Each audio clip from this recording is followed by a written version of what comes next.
От 12 до 14 ноември в Каварна се проведе втората парламентарна сесия на Младежкия воден парламент.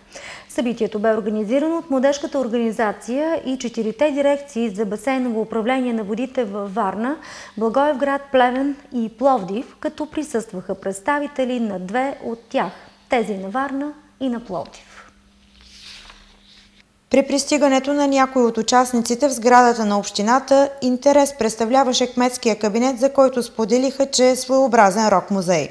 В сесията участваха ученици и студенти от Стара Загора, София, Каварна, Пловдив, Белово, Бургас, Пазарджик и Лом. Темата на форума бе опазване богатството и чистотата на Черно море, наша основна грижа. Домакините от клуб Екопулс при основно училище Йордан Йовков Каварна дадоха началото на официалната парламентарна сесия, като представиха красотата и необятността на нашето Черно море през погледа на детските очи. Природолюбители от Каварна миналото лято бяха сред основателите на Младежкия воден парламент, учреден по време на екологична експедиция край най-големия водопад в Стара планина. Приветствие към участниците поднесоха заместник-кметът на Каварна Галя Иванова и директорът на басейнова дирекция Черноморски регион Венцислав Николов, който прочете поздравителен адрес от министъра на околната среда и водите Нона Караджова.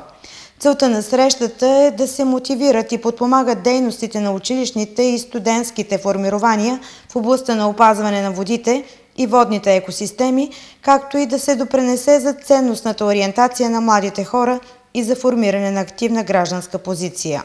Това е институция, която цели да приобщи младежите от цяла България. Първо да работят заедно и после да работят върху проблеми, свързани с водата на локално ниво и на национално ниво. Тя цели да информира младежта и да ги направи съпричастни към проблемите. И общо това е нашата цел. Какви са очакванията ви за тази втора сесия? Очакванията ни са да съберем още много млади хора и да направим нещо, нашия глас да бъде чут, защото това е най-важното. Ние като младежта да имаме част в управлението на водите. Това е нашата цел, да работим заедно, да се научим как да работим върху проблеми, свързани с водите, с много работа и много труд. Не мисля, че ще спим особено, защото трябва да се правят декларация, която вие ще получите, и трябва да се обработят толкова много информация, да се запознаем с проблемите на Черноморския регион и да потърсим решение като млади хора, които не са свързани с рутината на ежедневния човек, и да покажем нов поглед. Според вас какъв е начинът да бъдат опазени водите, да бъде опазено Черно море?